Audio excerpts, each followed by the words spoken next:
Now we are going to look at the paper which is going to guide our laboratory, one of the papers that will guide it, and it is titled Visual Accessibility in Graphic Design, a Client Designer Communication Failure.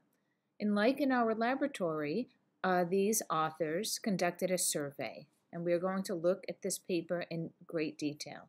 But before doing so, I want to be sure that you know where to look for the journal that this paper is published in.